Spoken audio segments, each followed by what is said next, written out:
Welcome to the Casual Corner, where we take on serious topics casually. I'm your host, John Ayers, and today's topic is slavery. We will be looking at the book of Romans, chapter 6, verses 15 through 23 today. You see, here in America in the 21st century, our idea of slavery is much different than it was during the Roman Empire.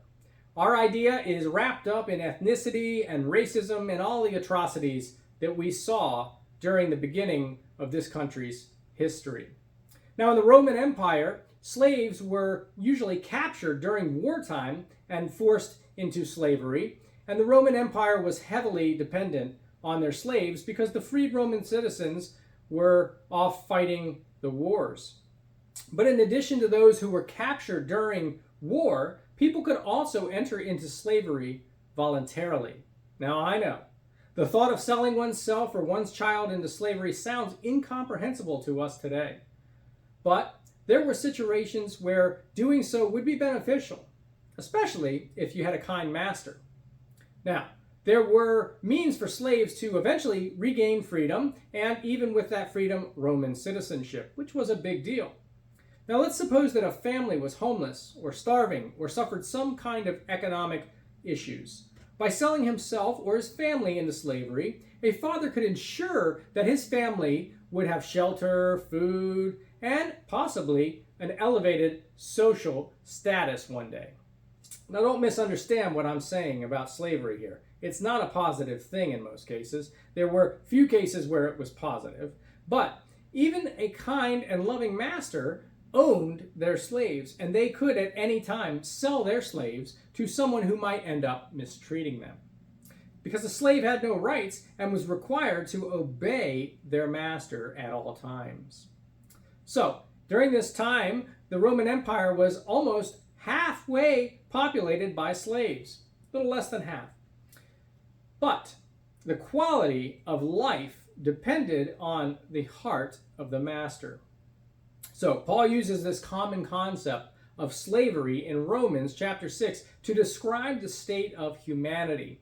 You see, Paul's teaching from this chapter brings to light that no human being is really free in the moral or spiritual sense. We are all slaves, and there are only two masters. Jesus teaches us this in Matthew chapter 6, where he says, no one can serve two masters. The key in Paul's argument here is the question that should arise every time the gospel of grace is effectively preached. And that question is this: if we are freed from sin by no merit of our own, and all our sin is forgiven, past, present, and future, then won't people just take advantage of that and sin all the more? Well, the very center of Christianity and the center of salvation is in the fact that when we are freed from sin, we become slaves to righteousness because we have a new master in Jesus Christ. We are no longer slaves of Satan because we have been purchased with the blood of Christ, and we are now his slaves. In regeneration, we gain a new master, and we are compelled to obey our new master, and therefore no longer free to be slaves of sin any longer. John Calvin describes what it means to be a slave of righteousness, and he says this pretty well. He says, as soon as the godly begin to be enlightened by the Spirit of Christ and the preaching of the gospel, they freely acknowledge that the whole of their past life, which they lived without Christ, is worthy of condemnation. So far from trying to excuse it, they are in fact ashamed of themselves. Indeed, they go farther and continually bear their disgrace in mind, so that the shame of it may make them more truly and willingly humble before God.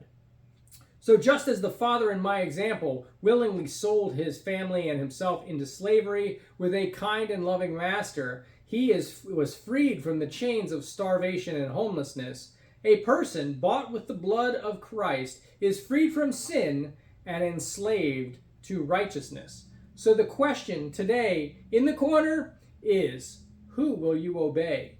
Who is your master?